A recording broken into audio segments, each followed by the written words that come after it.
같이 하도록 할게요. 이번 패널 토론할 때 라이브 Q&A도 진행을 합니다. 온라인으로 참석하시는 분들 토론 듣다가 궁금한 사항 있으시면 질문해 주세요. 저희가 패널 분들께서 답변해 드리도록 하겠습니다. 우수한 질문자에게는 추첨 통해서 푸짐한 경품 드리니까 많은 참여 부탁드립니다. 좌장님께 마이크 넘길게요. 예, 안녕하십니까. 저는 한국 메타버스 협회 회장이고 현재 KT에서 엔터프라이즈 부문을 맡고 있는 신수정이라고 합니다. 예, 오늘 이렇게 마지막 세션 이렇게 진행하게 돼서 굉장히 기쁘게 생각을 하고요. 또 온라인에서 들어오시는 분들, 또 오프라인 계신 분들 환영드립니다. 오늘은 저희가 좀 논의할 주제는 의료 서비스와 메타버스를 어떻게 융합하고 있는가, 그 현재와 그 미래에 대해서 토의를 해보는 시간을 가지겠습니다. 지금 의료 서비스도 디지털 트랜스포메이션으로 인해서 굉장히 변환하고 있는 그런 상황에 있죠. 또 메타버스도 굉장히 커다란 화두로 떠오르고 있습니다. 그러면 의료 서비스에 메타버스를 결합해서 고객에게 어떤 가치를 부여할 수 있을까? 또 어떤 비즈니스를 할 수 있을까? 이런 부분들에 대해서 오늘 얘기를 나누고자 합니다. 먼저 본격적으로 얘기를 나누기 전에 여기 계신 이제 패널들 세 분을 모셨습니다. 각 패널 분들이 먼저 자신의 소개와 또 회사에서 어떤 사업을 하고 계신지 소개를 해주시면 고맙겠습니다. 예, 박상준 대표님부터 하실까요? 예, 안녕하십니까. 저는 메디컬 IP라고 하는 7년 반 정도 되는 회사를 운영하고 있는 박상준이라고 합니다. 저희 메디컬 IP는 7년 전부터 창업할 때부터 디지털 트윈이라는 기술을, 그 당시에는 이제 그런 단어가 없긴 했는데요. 디지털 트윈을 활용해서 실제 환자의 정보들을 가상 세계의 디지털 데이터로 이제 만들어서 실제 그 데이터를 갖고 환자의 어떤 라이프로그 관점에서 어떤 메타버스 솔루션으로 환자의 어떤 몸 상태를 판단하고 분석하고 이제 뭐 모니터링 해가는 그런 시스템들을 만들고 있었습니다. 근데 지금 최근에 이런 부분들이 좀 조명을 받으면서 저희가 좀 준비해온 부분들이 여러 가지 이제 의료 환경 안에서 실제 적용돼 가지고 여러 가지 좀 많은 좀 활동들을 좀 해 나가고 있는 그런 팀입니다. 네, 감사합니다. 네, 서지컬 마인드의 대표를 맡고 있는 김일입니다. 저 같은 경우는 99년도부터 게임 회사에 있었고요. 한 20년 게임 인더스트리에 있으면서 그 게임 만들던 기술을 가지고 이렇게 VR하고 이런 AR, MR 쪽으로 발전해 왔고요. 그래서 최근에 이제 이런 VR, MR 기술이 오히려 게임 인더스트리보다는 이런 의료 쪽에 좀 더 많이 필요하고 실제 여기 많은 어떤 발전들이 필요하다고 생각해서 최근에 이제 피봇해서 2017년도부터 의료 쪽에 좀 더 집중을 하고 있습니다. 쭉 해보면서 느껴왔던 부분들이 사실은 이제 요즘에 이제 디지털 치료제라는 얘기도 어떻게 보면 이제 게임 콘텐츠의 게이미피케이션이라든지 이런 보상 시스템을 활용을 해서 환자분들이 좀 더 집중할 수 있고 또 약이 아닌 다른 효과로서 이제 어떤 좀 더 개선을 이끌어 줄 수 있는데요. 그런 개념이 이제 최근에 정립이 되어지면서 그 콘텐츠 사이에, 그다음에 기술 사이에, 분야 사이에 융합이 많이 이루어지는 것 같습니다. 저희들이 메인으로 다루는 건 의료 트레이닝 쪽이고요.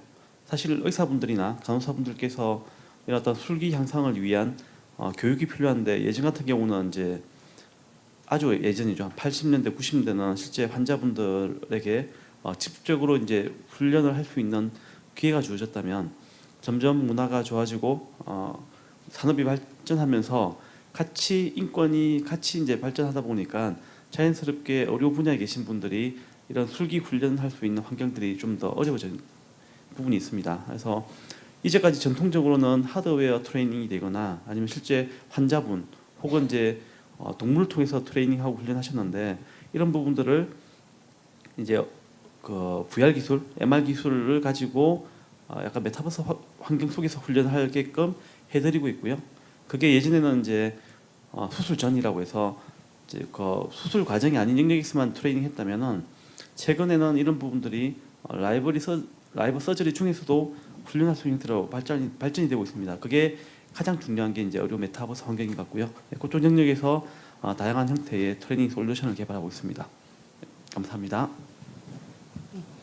안녕하세요. 저는 뉴베이스의 대표를 맡고 있는 박선영입니다. 저희 회사는 이제 메타버스와 같은 이런 디지털 의료 교육을 디지털 전환하는 그런 미션을 가지고 있고요. 그래서 많은 의료진들이 실제 환자가 아닌 그런 가상 공간에서 메타버스에서 이제 환자를 직접 치료하고 진단하고 또 의사소통하고 이런 과정들을 실습할 수 있는 그런 트레이닝을 위한 메타 하스피터를 개발하고 있습니다. 네. 예, 감사합니다. 예, 제가 좀 자세하게 좀 여쭤보면 좋을 것 같아요. 먼저 우리 박상준 대표님부터 네. 제가 여쭤보도록 하겠습니다.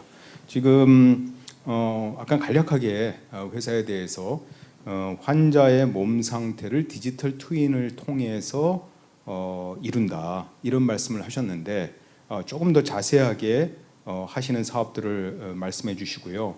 이러한 사업을 하시게 된 배경이 뭐가 있는지, 그리고 또 이러한 의료와 메타버스를 연계함으로써 고객에게 어떤 가치를 주는지까지 조금 얘기해 주시면 고맙겠습니다. 네, 네, 잘 알겠습니다.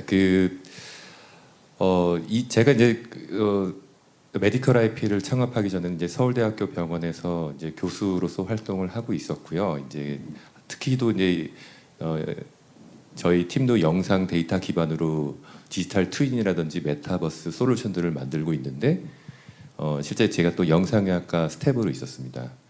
네, 이제 온갖 CT, 엑스레이, MRI 자료들을 우리가 일상생활에서 많이 찍거든요. 건강 검진도 있고 아니면 몸이 아파서 찍기도 하고 다양한 상황에서 우리가 찍고 있는데 생각보다 그 정보를 의료진도 뭐 100% 활용하지 못하고 있고 환자 본인의 어떤 데이터인데도 본인도 잘 그 내용에 대해서 이해를 못하고 있는 부분들이 있습니다. 이제 그런 부분들이 좀 아쉬웠어요. 근데 그거를 예를 들어 한 사람의 어떤 A라는 사람의 환자의 CT를 찍어서 심장 부분만 3차원으로 뭐 디지털 트윈하는 걸 손으로 하려고 하면 너무 힘들거든요. 그리고 환자가 한 명만 있는 것도 아니지 않습니까?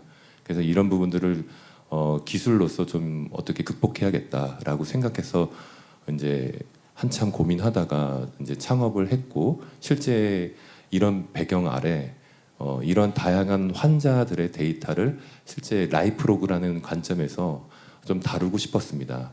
예를 들어 CT라는 기기, MRI라는 기기도 보면은 어떤 벤더, 국내 혹은 국외 회사들마다 그 화질의 어떤 회상도라든지 퀄리티가 조금씩은 달라요. 그리고 이게 굉장히 고사양의 고급 장비이기 때문에 그 안에 들어가는 다양한 운용 파라미터들도 되게 전문적입니다. 이런 게 조금씩만 바뀌어도 결과적으로 CT나 MRI 같은 다양한 그런 영상의 화질이 달라지기 때문에 이걸 디지털 트윈할 때는 결과가 굉장히 달라질 수가 있어요. 그러니까 이거를 어떻게 보편화시키고 정규화시켜서 누가 하더라도 어느 정도 안정성, 신뢰성, 정밀성, 정확성이 보장되어 있는 그런 디지털라이즈 되어 있는 인체 장기의 결과를 얻고자 하는 부분이었고요. 결국 나아가서 인생 전반에 걸쳐서 이런 부분들을 이런 정보가 이 병원 저 병원 나도 모르는 어느 나라라든지 어디서 찍었는지 모를 그런 정보가 이렇게 가상의 공간 메타버스죠. 거기에 이렇게 축적이 돼서 내 정보가 관리되고 예를 들어 내 심장이 뭐 11살 때 혹은 40살 때 혹은 70살 때 내 심장의 크기나 모양이나 어떤 부피가 어떻게 변해가는지를 디지털 트윈에서 우리가 보기도 하고 수치화하기도 하고 분석해 보기도 하고 다양한 몸 관리에 활용할 수 있다면은 굉장히 좋겠다 싶었었습니다. 실제 이제 그런 부분으로 이제 시작한 사업이 이 디지털 트윈으로서 빛을 보게 되었고요. 결국 메타버스라고 하는 이러한 큰 빅 웨이브를 만나면서 실제 저희가 추구했던 디지털 트윈과 메타버스 솔루션으로서 실제 미래의 첨단 의료 서비스로서 한번 시도해 볼 만한 그런 부분으로 저희가 지금 집중하고 있습니다. 예. 그럼 뭐 이런 걸로 이해하면 될까요? 저도 뭐 MRI 찍고 뭐 CT 찍는데 사실은 뭐 흑백 사진으로다가 이렇게 찍혀 있는 걸 잘 모르겠더라고요. 그러면 그러한 흑백으로 찍혀 있는 2차원을 3차원 입체 데이터로 시뮬레이션한다. 뭐 이렇게 이해를 하면 될까요? 예, 맞습니다. 이게 제가 7년 반 동안 하면서 정말 정말 1000번 이상 질문을 받은 것 같아요. 예, 저는 되게 맨날 했던 기술에서 이게 쉬운데 생각보다 잘 이해를 못 하시더라고요. 일단 디지털 트윈도 이해 못 하셨을 때 이런 용어가 없을 때 이 기술을 이해시키는 게 좀 쉽지 않았어요. 그때 그래서 제가 생각해낸 게 2차원에 여러분들 뭐 엑스레이 같은 뭐 영상은 다 아시잖아요. 흑백에 이제 이렇게 2차원 영상이잖아요. 3차원이 아니잖아요.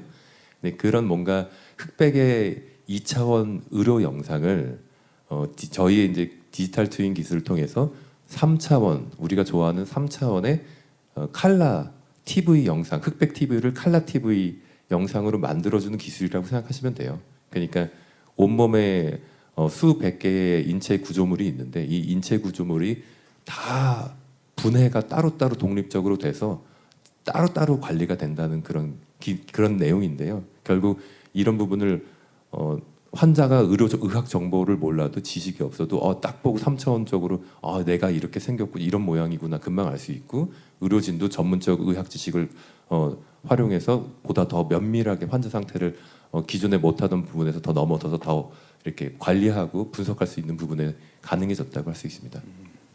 근데 이런 2차원의 그냥 평면 데이터를 3차원의 그러한 시뮬레이션 데이터로다가 이렇게 바꾸기 위해서는 뭔가 정보들이 부족한 것 같은데요. 2차원이라고 그러면 우리가 그냥 영상이나 그런 단순한 정보인데 그거를 3차원으로다가 연결을 할 때 필요한 추가 정보들이 뭔가 다른 데서 연결을 해서 구성을 하는 겁니까? 아니면 순수하게 아까 CT나 MRI를 찍은 그 영상 자체만 가지고 그거를 뭐 3차원으로다가 이렇게 불리는 그런 방식으로 하는 겁니까? 네, 뭐 말씀하신 두 가지 다인데 그래도 두 가지 다이고요. 실제로 근데 두 가지 중에서 더 무게치가 두는 부분은 결국은 오늘 이 컨그레스의 주제인 AI하고 굉장히 크게 밀접하게 관련이 있습니다.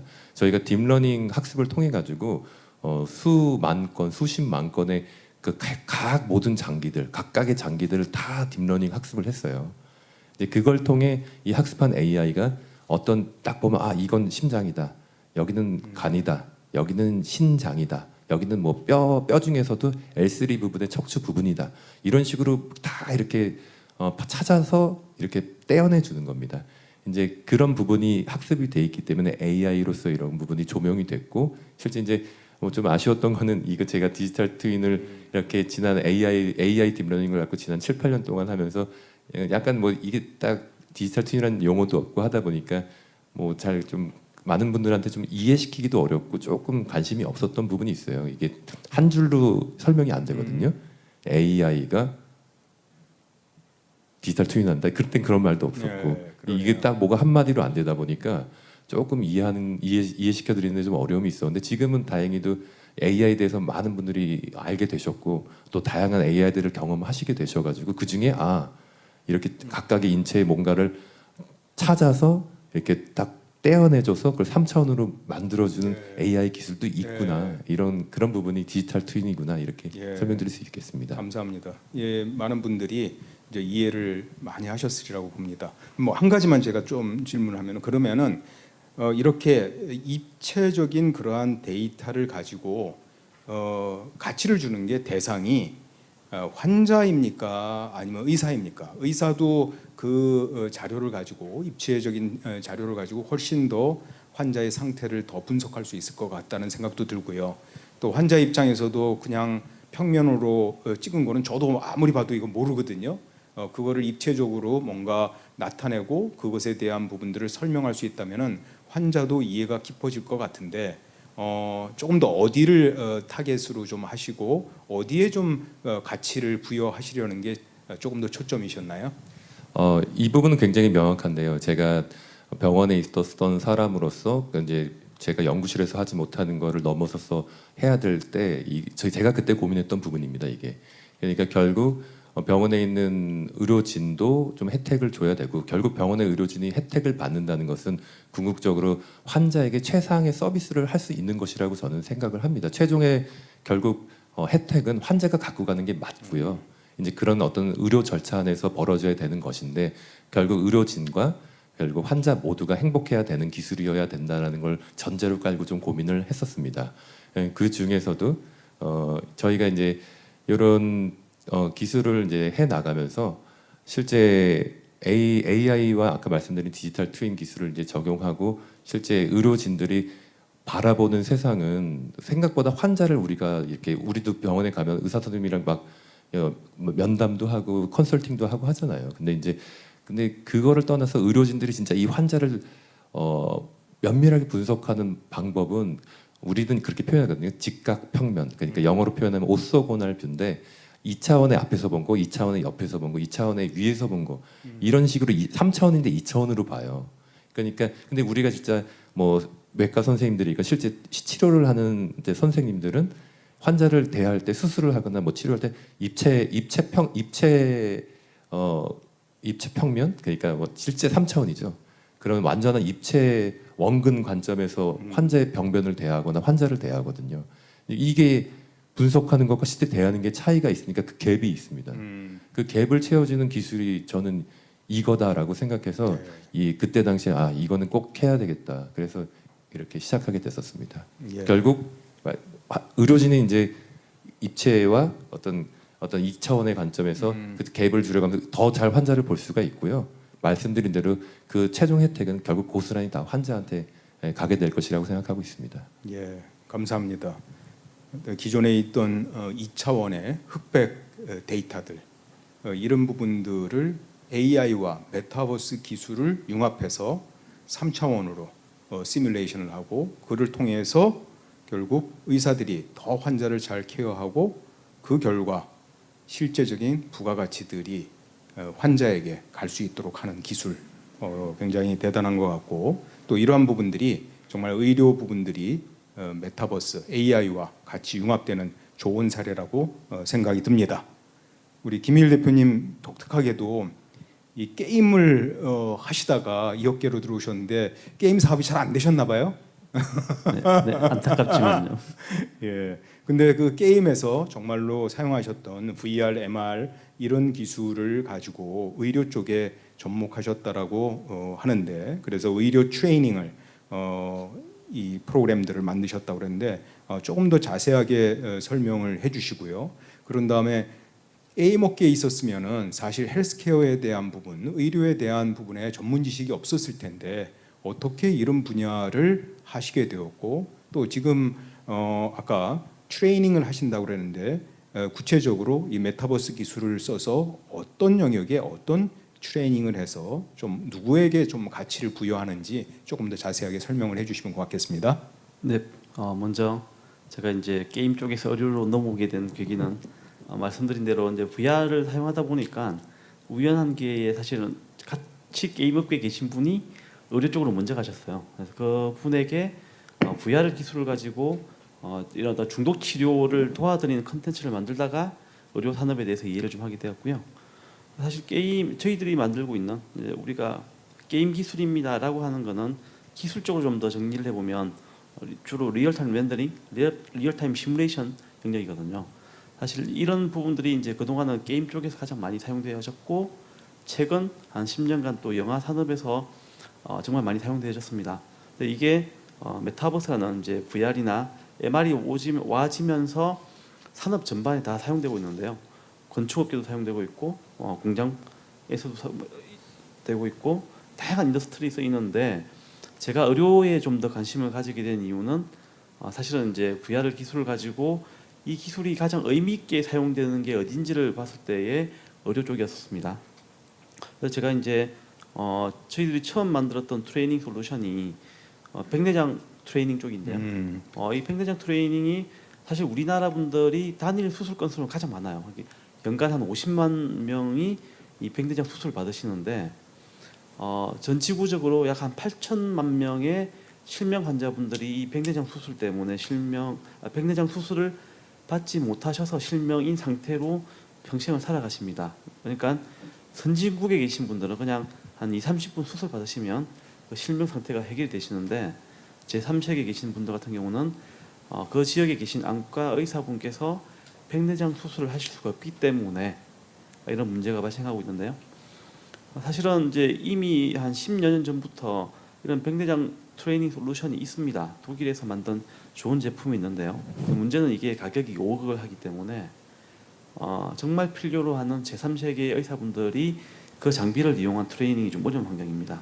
그래서 여기에 이제 실시간 렌더링 기술, 실시간 소프트 티슈 물리 엔진 기술이 제가 이제 게임 만들면서 경험을 쌓았던 부분이라 이런 게 좀 더 의미 있게 사용할 수 있겠구나라고 해서 이제 이런 쪽을 이제 하기 시작했고요.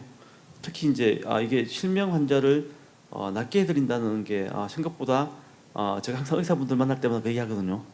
여러분들이 가장 싫어하시는 부모로서 가장 싫어하는 게임 개발 기술 가지고 인류에 도움이 되는 역할을 하고 있습니다라고 말씀을 드렸는데 좀 그런 부분에서 개인적으로도 좀 동기부여가 강했던 것 같아요. 그래서 사실은 처음에 이제 백내장 트레이닝을 만들기 위해서 개인적으로 회사에서 이제 다른 프로젝트를 하면서도 한 9개월 정도 안과가 무엇인지, 이렇게 백내장 수술이 무엇인지, 눈의 구조적 해부학은 무엇인지를 공부를 했고요. 그런 다음에 저희 개발팀이 다시 한 5개월 정도 추가로 더 공부를 했습니다. 그런 다음에 이 5억짜리 제품을 어떻게 우리가 좀 더 저렴하면서도 동일한 기술 수준에서 트레이닝 가능하게 할까라는 어떤 방향이 잡힌 거고요. 지금도 이제 그 인생의 공부의 총량이 있는 것 같아요. 지금도 새벽에 이제 논문 보면서 공부를 하고 있는데 그렇게 이제 그 제가 가지고 있는 IT 쪽의 어떤 그 지식에다가 의료 지식을 이제 계속 같이 공부하면서 융합해 나가면서 지금 트레이닝을 하고 있고요. 그래서 결국은 박선영 대표님께서 말씀하신 대로 의사분들의 술기가 높아지는 거는 결국은 그 혜택은 환자분들이 이게 당장 저 같은 사람들이 보는 거죠. 다만 이제까지 이런 IT 기술이 발전을 하고 의료기기들이 발전했음에도 불구하고 의료 사고들은 오히려 늘어나고 있더라고요. 그래서 그런 부분에 저희들이 좀 더 기여하고자 저희들 기술들을 활용하고 있습니다. 예, 대단합니다. 저도 우리 아들이 예전에 게임에 빠져가지고 제가 게임을 되게 싫어하는데 그 게임 기술을 가지고 헬스케어에 적용을 해서 혁신을 이뤄내는 모습이네요. 그래서 말씀하신 대로 저는 백내장이 가장 많은 수술이 있는 쪽이라는 것을 오늘 또 처음 알았습니다. 그러한 가장 많은 수술이 있는데 그러한 트레이닝을 하려는 그러한 기구들의 가격들은 굉장히 높다. 그래서 저개발 국가라든지 이런 의사들이 더 저렴한 가격으로 트레이닝 받을 수 있도록 하는 그러한 솔루션들을 결국은 게임에서 경험한 기술인 메타버스와 헬스케어를 접목하면서 이루어내신 거네요. 그러면은 어떻습니까? AR이나 VR 디바이스를 가지고서 이 허공에서 이러한 부분의 트레이닝을 하는 건가요? 아니면은 AR 디바이스 또는 뭐 VR 디바이스와 또 하나는 어떤 물리적인 하드웨어의 물리적인 그 시술 그런 대상을 가지고 결합을 해서 이러한 훈련을 하는 건가요? 예, 이런 훈련 과정에 크게 두 가지가 있는데요. 술기를 촉감이 필요한 영역이 있고요. 그다음에 프로시저를 하는 부분이 있는데 저희들이 하는 영역은 이런 술기에 좀 더 포커싱 되어 있고요.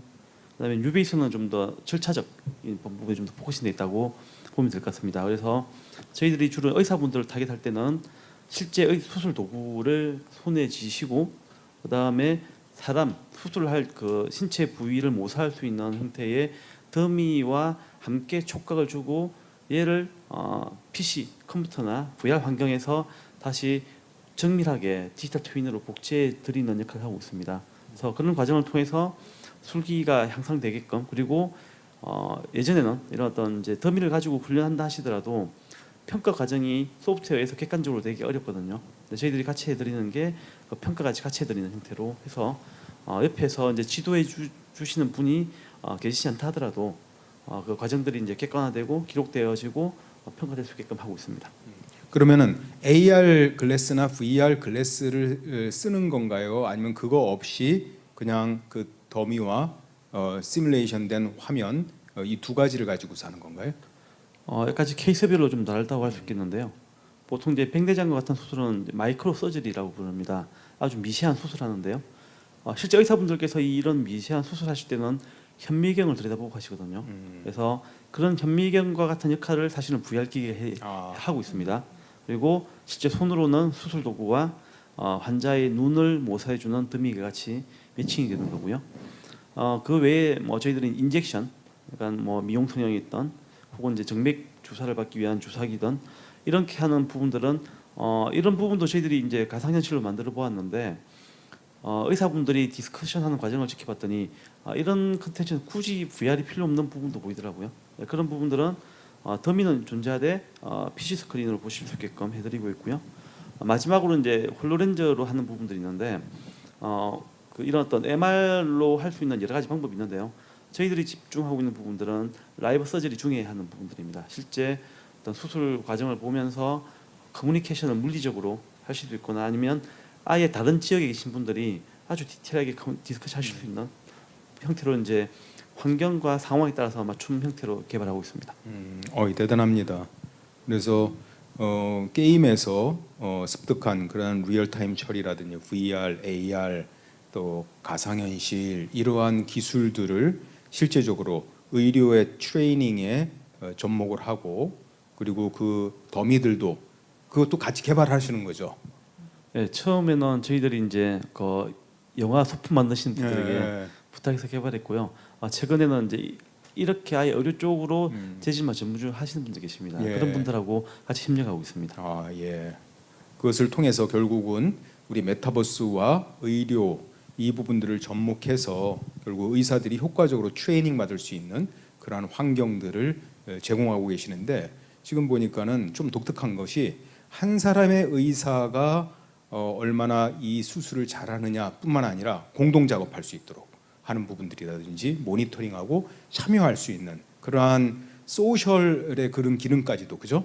같이 포함시켜서 진화시킨다라는 모습이 굉장히 인상적이었습니다. 결국 헬스케어 플러스 메타버스 플러스 소셜까지 같이 하는 그러한 부분들 굉장히 인상적입니다. 이제는 우리 박선영 대표님께 좀 여쭤보고 싶어요. 아까는 굉장히 간단하게 말씀하셨어요. 그래서 의료진들이 메타버스 상에서 치료와 진단을 할 수 있는 그러한 솔루션을 만듭니다. 그렇게 간단하게 말씀하셔서 조금 더 자세하게 좀 설명을 좀 해주시면 좋을 것 같고 그것을 통해서 누구에게 어떤 좀 가치를 부여하는지 또 왜 그런 사업을 시작하시게 되었는지 하는 부분도 같이 얘기해 주시면 고맙겠습니다. 네.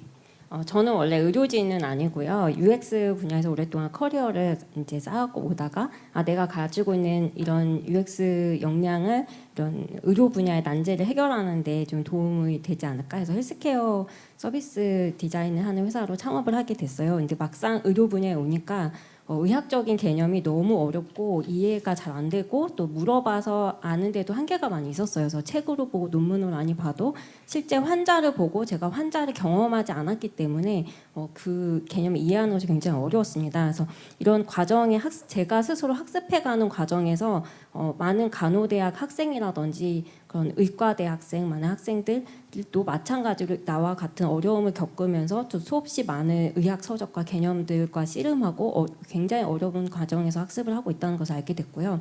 이것을 좀 더 쉽게 굉장히 많은 사람들이 또 실제 환자들의 더 안전하고 또 프라이버시도 보호를 할 수 있는 그런 실습 환경, 좀 더 윤리적이고 자유로운 이런 실습 환경, 교육 환경이 없을까라고 생각을 하다가 이제 아이디어를 이제 같이 내게 돼서 이거를 아예 클라우드 공간에 병원을 만들자. 그래서 아예 병원을 만들고 여기에 가상의 환자들을 여기 실제처럼 내가 모든 도구들도 조작을 해서 환자에게 처치도 하고 이 환자 상태가 막 바뀌면 이것도 진단도 하고 이런 어떻게 보고해야 되지? 이런 것들을 어떻게 내가 어떤 처치를 지금 해야 되지? 이런 것들을 스스로 고민하고 의사결정하고 경험할 수 있도록 그런 아이디어를 갖게 됐고 이게 요즘에 말하는 메타 하스피털이라는 개념이 됐더라고요. 이렇게 했고 이게 워낙에 의대생이나 간호대 학생들이 학습량이 어마어마하게 많거든요. 그래서 예를 들어서 저희가 글라스코마 스케일이라는 게임을 만들었는데 이게 환자의 의식 상태가 어떤지를 평가하는 그래서 의식의 중증도를 평가하는 그런 방법이에요. 근데 이게 보통 신경외과에서 10년 이상 근무를 하면 한 번 볼까 말까 하는 그런 희소하고 그런 중증의 환자들을 이거를 굉장히 보자마자 파악할 수 있을 정도로 숙련되기가 쉽지가 않거든요. 그래서 이런 케이스들을 저희가 게임으로 만들어서 이 사람이 마스터할 때까지 굉장히 다양한 환자 케이스들을 계속해서 생성해서 보여주거든요. 그래서 이런 알고리즘을 통해서 이 학생이 이런 하나의 의학적인 개념을 마스터하는데 필요한 환자의 케이스들을 이제 3D라든지 이런 게임 형태로 이제 제공해주고 또 예를 들면 뭐 정맥 주사를 놓는다라고 하면 기존의 의학 교육에서는 이렇게 마네킹 인체 모형 놓고 아니면 스펀지 같은 거 놓고 아니면 옆에 사람한테 이렇게 찌르면서 주사 놓는 방법을 배우는데요.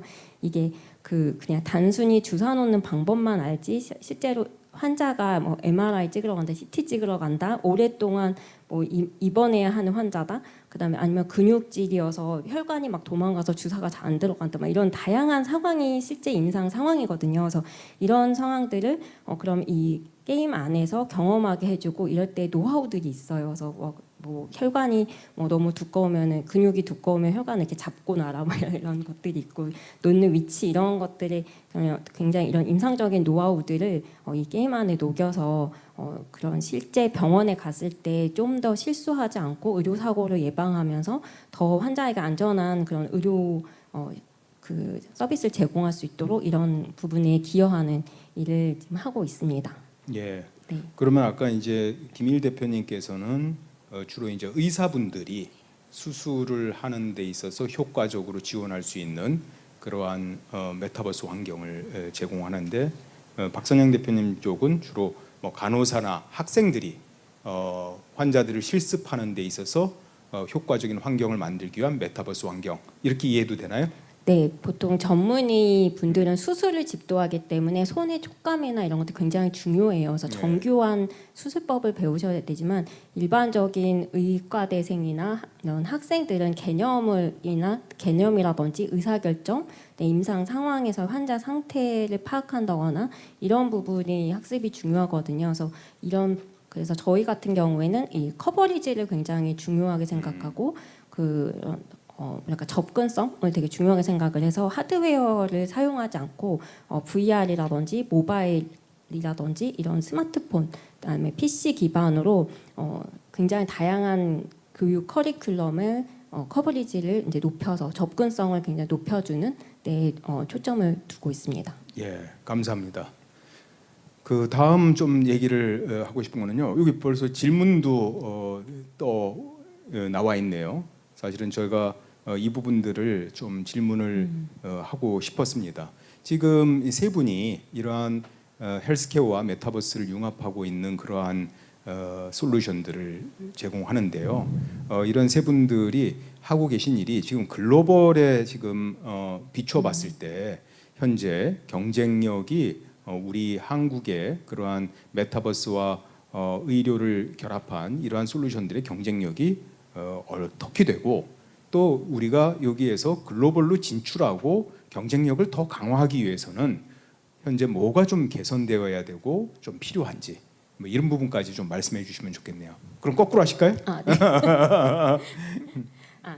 네. 저희 회사도 당연히 글로벌 탑 티어의 기술을 구현하겠다라는 것을 목표로 하고 있고 해서 사실 한국이 게임 기술이 굉장히 그 수준이 높거든요. 그래서 그리고 아이디어나 이런 교육 콘텐츠도 굉장히 기술력이나 그런 콘텐츠에 대한 기획력이 굉장히 좋기 때문에 이 부분을 저희 강점으로 해서 저희가 게임 러닝을 의학 교육과 접목을 해서 그리고 저희 같은 경우는 이제 디지털 페이션트를 생성하는 기술을 가지고 있어요. 그래서 환자가의 다양한 그 수만 가지 증상, 무제한에 가까운 그 다양한 증상을 일일이 환자 캐릭터를 매번 만들면서 갈 수는 없잖아요. 그래서 저희는 이제 그런 의료 데이터, 의료진들이 필요한 의료 데이터를 여러 가지 시청과 리소스를 자동으로 매핑을 해서 환자 캐릭터를 그 데이터만 입력을 하면 자동으로 생성을 해줘요.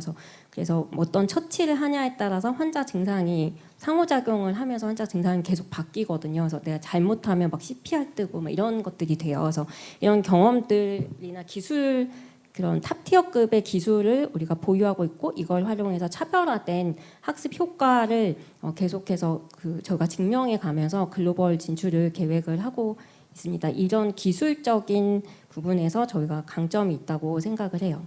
예, 좋습니다. 김일 대표님은요? 네.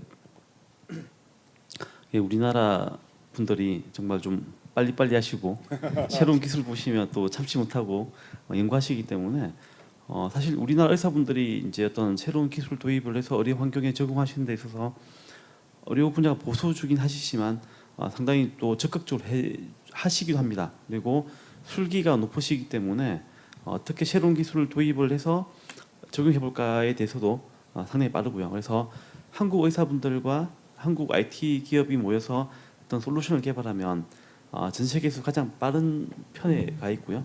어떻게 보면 지금 경쟁할 수 있는 게 뭐 미국에 있는 북미 지역 아니면 유럽 지역인 것 같은데요. 이런 어떤 그 속도면에서 저희들이 이제 좀 더 앞서 나갈 수 있다고 보고 있고요. 이것을 가지고 이제 어떻게 글로벌 갈 것이냐인 건데 장점은 기본적으로 유럽이나 미국보다는 북미보다는 한국에서 개발할 때의 속도면, 다양성 면에서 더 빠른 것 같습니다. 그리고 새로운 변수가 나왔을 때 적응하는 것도 빠른 것 같고요. 아쉬운 점이 있다면 이거를 한국에서 가장 많이 테스트해보고 그 결과가 현장에서 좀 더 많이 쓰여야 되는데 이런 부분들이 이제 기존의 규제라든지 이런 부분과 어떻게 좀 나아질 것이냐는 또 우리가 풀의 숙제 같습니다. 그리고 이 시장이 이제 앞으로 유럽이나 북미 시장은 이제 어떻게 보면 거기에 있는 플레이어들이 그 시장을 만들어가고 있는데요. 사실 아시아 시장이 인구수를 보도록 가장 많거든요. 그래서 저 역시 가장 첫 번째 글로벌 가는 목표가 아시아 시장에서 먼저 시장을 찍고 그 다음에 당연히 북미와 유럽에서 경쟁하려고 하는데요. 그런 부분에서 좀 정부 차원에서도 많이 이제 이런 규제 부분과 서포트가 된다면 충분히 이 시장 자체가 이제 막 만들어지고 있다 생각하고 있습니다. 그러니까 매출이나 수익과 규모가 아니라 앞으로 미래 시대에 누가 이거를 키를 줄 것이냐가 중요하기 때문에요. 그런 차원에서의 어떤 접근과 시장을 바라본다면 충분히 우리나라가 글로벌 탑티어로서 이 시장을 주도할 수 있지 않을까 생각하고 있습니다. 예, 감사합니다. 예, 박 대표님. 예, 일단 한국의 경쟁력이라고 하는 관점에서 보면은 저는 이제 병원에도 있어봤고 이렇게 인더스트리에서 이제 회사도 운영해 봤는데 보건 의료 기술과 과학 기술이 한국이 매우 뛰어나거든요. 각자 영역이. 근데 두 개가 합쳐진 영역인데 결국 이게 AI와 메타버스라는 게 이 두 개가 합쳐져서 결국 잘하는 분야끼리 합쳐진 건데 잘할 수밖에 없다. 결국 경쟁력이 있다라고 얘기할 수밖에 없고요.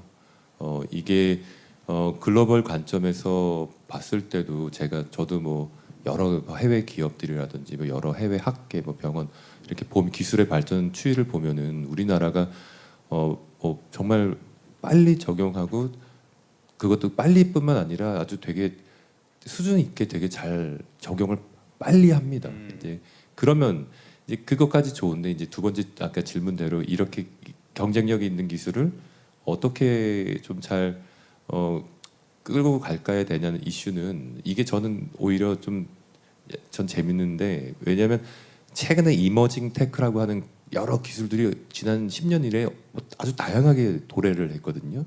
우리가 정신을 못 차릴 정도로 또 새로운 기술이 나오고 막 했는데 근데 우리가 메타버스라고 하는 이 기술은 되게 생각보다 예전부터 있었던 기술이에요. 갑자기 튀어나온 기술이 아니고 그렇다 보니까 최근에 뭐 여러 이제 새로 나온 뭐 블록체인이든 뭐 AI든 뭐 여러 어떤 그런 기술보다는 오히려 좀 실제 아주 깊게 들어가 보면 오히려 좀 크게 고민이 안 되는 부분들도 있습니다. 실제로 좀 이제 하드웨어의 성능이 의료에 적용할 정도로 뒷받쳐 줄 정도로 발전했느냐 정도의 기술의 고도화 수준은 있어도 이게 무슨 어떤 의료에 적용할 때 어떤 제재, 어떤 여러 이제 뭔가 안정성 문제 이런 관점에서는 오히려 기술만 좀 발전하면 얼마든지 뭐 이건 해도 괜찮아라고 할 수 있는 부분들이 생각보다 많아서 이제 그런 부분들에 대해서는 저는 좀 긍정적으로 바라보고 있습니다. 근데 이제 그럼에도 불구하고 물론 이제 풀어갈 때 게 많죠. 결국 이게 환자한테 적용하는 게 메타버스라는 관점에서는 결국 사람과 뭔가를 좀 초월해서 공간을 초월해가지고 실제 원격에서도 혹은 뭔가 어떤 많은 사람들이 또 뭔가 디지털 가상이라는 현실에서 누군가가 어떻게 이걸 주도해서 책임을 갖고 뭘 해야 되고 환자한테 결국 이렇게 해야 되느냐의 절차적 이슈와 어떤 가이드라인은 분명히 제시가 되어야 되는 부분이 있어서요. 이제 그런 부분들은 같이 많이 논의가 돼가지고 개선해 나가야 될 부분이라고 생각합니다. 예, 좋습니다. 제가 보니까 이제 한국의 빨리빨리 문화가 여기에서는 굉장히 경쟁력을 발휘하는 것 같아요. 또 그다음에 게임 기술 이런 부분도 굉장히 경쟁력을 발휘한다. 한국이 안전 보건에 대한 부분들의 의료 기술도 좋지만은 이러한 게임 기술이나 또 신속함 이런 것들이 잘 결합돼서 우리가 글로벌 경쟁력을 가질 수 있는 방안들이 굉장히 많다. 그럼에도 불구하고 현장에서 더 이런 것들이 활용될 수 있도록 하는 규제의 완화 이런 부분들이 좀 필요하다라는 의견이었습니다. 여기 또 이제 질문이 있는데요. 뭐 세 분 다 답변하시기보다는 제가 한두 분 매칭되는 분 좀 말씀드리고 그다음에 플로우에서 혹시 질문이 있으면 제가 받도록 하겠습니다. 이게 이제 어떤 질문이 있냐면은 이런 질문이 있습니다. 이거 메타버스 환경상에서 예를 들면 수술이라든지 이런 걸 하다가 잘못되는 상황에 대해서 어떻게 이런 부분들을 보장할 수 있느냐. 아까 김일 대표님도 메타버스 상에서 백내장 수술을 한다고 그러는데 연습을 한다고 그러는데 뭐 이런 것들이 어떤 잘못된 루틴이 들어간다든지 아까 뭐 박선영 대표님의 그런 트레이닝에서도 뭐 잘못된 뭔가가 들어가서 이게 잘못 배워가지고 혹시 이제 이 환자의 안정성 보장에 어려움을 줄 수 있는 사이드 이펙트가 있을 수 있지 않겠느냐 이런 질문이 있는데 이것에 대해서 혹시 뭐 두 분 중에 뭐 누가 말씀을 하실 분이 있으면 얘기해 주십시오. 그래서 저희 같은 경우에는 사실 그 학생들은 이렇게 가르쳐야 한다라는 가이드라인이 정해져 있어요. 그래서 사실 환자에게 어떻게 처치를 한다 이런 치료 과정이나 프로토콜은 병원마다 또 가지고 있는 자원이나 의료 환경에 따라서 다 다르거든요. 하지만 저희가 기본적으로 프로그램을 만들 때는 가이드라인 그래서 검증되고 가장 안전한 방식으로 네, 기준으로 하고 있고 사실 기초 교육이 중요하잖아요. 네, 예. 그 부분을 초점을 두고 있습니다. 예. 저희 같은 경우도 결국은 이제 이 만들어진 콘텐츠나 솔루션이 의사분들, 전문가분들에 의해서 정의되어지고 그게 과정이 제대로 준비되어졌는지 그리고 그 평가 맞는지를 끊임없이 사실 그 반복을 통해서 검증, 실증을 다 해야 됩니다. 네. 그리고 그 과정이 다 된 부분들만 적용이 돼야 되기 때문에요. 그리고 그 단계가 완전히 소프트웨어와 더미가 합쳐진 거에서 그 다음에 다른 단계로 계속 발전시켜 나가야 되기 때문에 실제 마지막에 환자분에게 접목되는 것까지는 정말 보수적으로 접근하긴 해야 된다고 생각하고 있습니다. 그리고 수술 중에 이런 상황이 있다 한다는 부분은 이것을 이제 의사분을 대체하거나 혹은 이제 이게 정답이다가 아니라 사실은 전문의분들이 의사결정하는 과정에서 서포트해 주는 개념에 맞다고 생각하고 있거든요. 그래서 그런 관점에서 접근하는 것이 좀 더 올바르지 않을까라고 생각하고 있습니다. 예, 감사합니다. 혹시 플로우에서 혹시 질문 있으시면은 예. 지금 메디컬 IP 쪽에서 마이데이터를 도용 불법으로 사용한다라는 말을 듣지 않을까요? 두 번째로는 지금 새 곳 회사에서 고객사나 유저의 현재 솔직한 피드백이 어떻게 되는지, 그 세 번째로는 해외 경쟁사와의 비교 우위를 예, 첫 번째 질문들을 많이 해주셨는데 짧게 답변해 주시면 좋을 것 같습니다. 먼저 해주시죠. 박 대표님부터. 첫 번째 질문은 저한테 하신 것 같아서 마이데이터라는 건 그냥 전문 용어인가요? 아니면 그냥 그냥 개인 정보를 마이데이터라고 말씀하신 거세요? 당연히 이제 데이터는 여기 모든 분들이 아시다시피 개인정보 보호의 이슈에 있어서 굉장히 중요하고 데이터 프로텍션이라는 부분도 과학기술의 어떤 데이터 관리 관점에서 매우 대단히 중요한 이슈입니다. 이런 부분들이 국가 간에도 중요하고 개인적으로도 중요하지만 특히나 병원의 의료 절차 안에 들어왔을 때 의료 데이터 환자 개인의 정보가 관리되는 것은 무엇보다도 중요한 부분이고 우리가 굉장히 중요시 여겨야 되는데요. 말씀하신 부분에 대해서 저희 메디컬 IP에서는 그럴 염려는 없다라고 일단 말씀을 드리고요. 왜냐하면 저희의 그 데이터는 저희가 환자 데이터를 갖고 와서 분석하는 것이 아니라 저희가 병원 의료진에게 설치해서 의료진들이 활용하는 것이기 때문입니다. 그렇기 때문에 저희 회사가 데이터를 보유하고 있지는 않습니다. 예, 좋습니다. 예. 그리고 저희 같은 경우는 이제 해부학 데이터, 카데바와 같은 실제 그 사람을 모사해주는 부분으로 접근하고 있기 때문에요. 그 자체가 이제 어느 정도의 해외 경쟁력 있냐라고 말씀드리냐면 실제 이제 인체에 의대생들을 위한 해부학 데이터는 수술 레벨에서는 사용할 수가 없습니다. 그 자체가 의대생분들이나 학교에 계신 분들이 기본적인 구조물이라든지 뭐 여러 가지 형태는 되긴 하지만 예를 들면 지금 주사기를 찌르는데 이 위치에 위험한 조직이 있는지 위험한 혈관이 있는지는 약간 다른 레벨이거든요. 그래서 저희들이 첫 번째 만드는 게 바로 이 두경부 해부학 데이터인데 그 데이터가 임상의 레벨에서 검증이 끝난 데이터들이어야 됩니다. 그래서 그리고 부위에 따라서는 또 이게 베리에이션들이 많이 있습니다.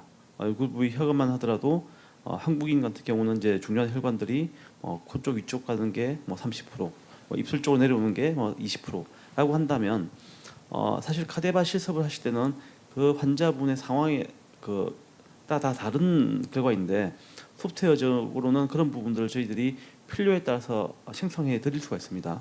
근데 이런 데이터가 제가 하는 범위 내에서는 그리고 같이 이제 연구해 주시는 의사 선생님들께서는 아직은 활용할 게 없다라고 얘기를 해주시거든요. 그런 식으로 접근하고 있고요.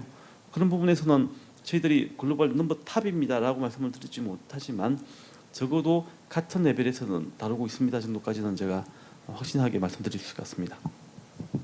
저희 같은 경우에 글로벌 경쟁력이라고 하면은 임상과 얼마나 가깝게 시뮬레이션 할 수 있느냐 이게 가장 중요할 것 같은데요. 예를 들면 글로벌하게 가장 많이 판매되는 대부분의 VR 시뮬레이션도 저희처럼 3D로 된 환자가 있고 병원이 있고 도구들이 다 있어요. 근데 환자를 봤을 때 이 환자의 실제감의 레벨이 다르다서 예를 들면 의료 데이터는 이 환자가 과호흡이고 호흡수가 39이다라고 나오지만 환자 캐릭터는 그 정도와 일치하지가 않아요. 근데 저희 같은 경우에는 환자가 가슴의 움직이는 속도, 그다음에 호흡음, 청진음 이런 것들이 데이터와 일치하게 나오기 때문에 디지털 환자를 봐도 시진과 청진이 가능한 수준이에요. 그리고 어느 정도냐면 동공이 축소하는 속도까지도 굉장히 디테일한 장인 정신을 기반으로 맞춰놨거든요. 그래서 이런 부분의 디테일에서 주는 의료적인 실제감의 레벨이 다르다. 그다음에 두 번째는 이런 도구 환경들에 대한 실제감인데요. 대부분은 VR 환경이긴 하지만 이 환자에게 내가 어떤 처치나 진단을 적용할 때 메뉴 클릭을 계속 하게 됩니다. 그래서 도구를 클릭한다거나 뭔가 메뉴를 클릭했을 때 적용이 되는 방식이라면 저희는 도구들을 직접 사용을 해요. 그래서 밸브를 돌리고 흡인기를 그 호스를 갖다가 환자 입에다가 넣고 이렇게 했을 때 환자가 상호작용 토하거나 불쾌감을 느끼면 이런 것들이 더 리얼하게 도구들을 조작하면서 이런 플레이하는 방식 이런 것들에서 그런 경쟁력을 보유하고 있습니다. 예, 감사합니다. 이게 시간이 정말 빨리 가네요. 제가 그 플로우에서 질문 하나 받고 또 여기 온라인으로 온 질문 2개를 커버를 했는데 이제 거의 마칠 시간이 됐습니다. 그래서 아쉽지만은 마지막으로 간략하게 여기 한마디씩 하시고 마치도록 하겠습니다. 혹시 이제 이 업계에 메타버스와 의료를 융합하는 이러한 산업계에 들어오려고 하는 스타트업이나 또 후배들에게 좀 해주시고 싶은 어드바이스가 있다면은 간략하게 1분씩 한번 얘기를 해주십시오. 누구부터 하시겠습니까? 제부터 할까요? 네. 저처럼 이렇게 다른 인더스트리 있다가 오시는 분들이 또 계실 수가 있으니까 말씀드리면 이제 그동안 저 같은 경우는 이제 게임을 만들었기 때문에 제가 좋아하고 제가 즐길 것을 제가 잘 만들면 되는 영역이었거든요. 근데 의료 쪽은 제가 그분이 이제 의료 분야의 전문가가 아니시라면 사실은 내가 경험하지 못한 것을 전문가분들의 이야기를 듣고 정말 근데 그 전문가분들이 이야기를 해주시지만 그거에 대한 이해도가 다릅니다. 그 의사분들께서 IT에 대한 이해도가 다르시기 때문에 같은 단어를 쓰고 같은 이야기를 하지만 거기에 대한 의미도 다르고요. 그걸 구현했을 때 방향도 달라질 수가 있습니다. 그래서 아주 긴 시간을 가지고 이제 호흡하는 게 좀 필요하고요. 이렇게 새롭게 만들어지는 영역이기 때문에 갑자기 매출이 확 오르거나 그러진 않을 거예요. 그래서 사실은 꽤 많은 게임 쪽에 계신 분들이 VR을 가지고 혹은 MR을 가지고 의료 쪽에 시도를 하셨다가 다시 되돌아가셨어요. 그래서 처음부터 좀 긴 호흡을 가지시길 바라고요. 다만 제가 이제 게임 업계에 있다가 이런 의료 쪽을 집중하다 보니까 하나 달라진 시야는 그런 있습니다. 게임이라는 엔터테인먼트는 그 하나의 컨텐츠가 그 기업의 승패를 좌우한다면 의료 쪽은 시간이 많이 걸리지만 그게 꾸준히 한번 기술이 쌓아 놓으면 그게 쭉 갈 수 있는 부분들이 있습니다. 그래서 좀 다른 컨텐츠고 또 다른 인더스트리고 또 다른 접근 방법을 가지셔야 됩니다. 그래서 충분히 준비를 하시고 들어오시는 것들을 추천드리고 싶습니다. 예, 감사합니다. 하시고 싶은 말씀이 되게 많으셨어요. 예, 또 일단 저도 그랬고, 그래서 일단 시작을 하실 때 기존의 헬스케어 분야에 창업을 하셨던 그런 창업가 분들이나 디지털 헬스케어 전문 투자사나 이런 분들과 반드시 먼저 만나셔서 어떤 스크리닝을 하시고 시작을 하시면 시간 낭비를 하지 않으실 것 같아요. 또 한 가지 정말 제가 드리고 오늘 나오면서 이 얘기 꼭 하고 싶다라고 했던 게 있는데요. 저희가 이런 메타버스나 새로운 기술을 활용해서 굉장히 좋은 서비스를 많이 만들고 있는데 대부분의 고객이 어떤 대학교나 대학병원이나 이런 많은 대형 병원 같은 곳들은 쉽게 도입을 하지만 중소병원 같은 경우에는 여력이 없거든요. 그래서 이런 좀 더 많은 의료진들에게 이런 기술의 혜택이 갈 수 있도록 어떤 메타버스 바우처라든지 어떤 의료진 교육 바우처라든지 이런 사업이나 정책이 있다면 더 많은 의료진들과 학생들에게 혜택을 줄 수 있을 것 같습니다. 예, 좋습니다. 이 두 분이 좋은 말씀 주셔서 저는 조금 다른 각도에서 말씀드리겠습니다. 저도 공감 가는 부분들이 많고요. 아마도 이게 메타버스라는 게 소프트웨어, 하드웨어 기술 거기에다가 의료 지식까지 같이 융합되다 보니까 스타트업이라든지 뭔가 새롭게 시도하시는 부분들이 굉장히 고민하시는 부분들이 많을 수밖에 없습니다. 근데 이 초창기라서 그런 거고요. 제가 말씀드리고 싶은 거는 다행히도 지금 초창기이긴 하지만 뭐 국내나 국외에 이게 플랫폼 사업 관점에서 아주 좋은 기업들이 좋은 플랫폼들을 막 만들어내고 있거든요.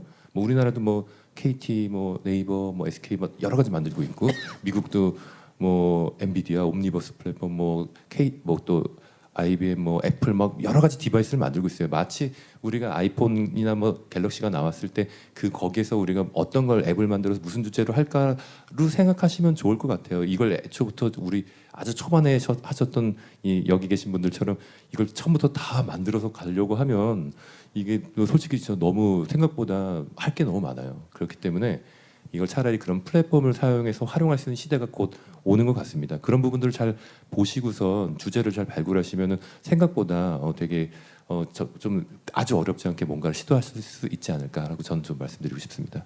예, 감사합니다. 오늘 오랜 시간 동안 우리 세 분의 대표님을 모시고 토의를 했습니다.